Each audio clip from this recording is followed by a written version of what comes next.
Hey guys, this is Dr. Hub. In case you haven't subscribed, please do subscribe.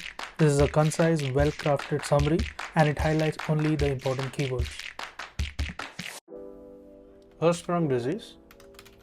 So here in Hirschsprung disease, it is nothing but it includes a aganglionic megacolon. It's a ganglionic megacolon.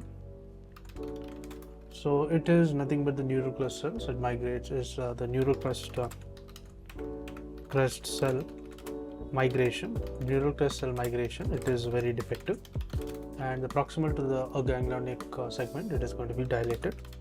Proximal to the ganglionic segment, if you see, it is going to be dilated. There is a rectosigmoidal ratio is less than 1. Rectosigmoidal ratio, it is less than 1, as well as the rectum, it appears narrow. So rectum, if you see, it is narrow. Then comes the diameter of the rectum. The rectum diameter, if you see, it will be 25.1, and the sigmoid, what is the sigmoid? Sigmoid will be nothing but 60.2.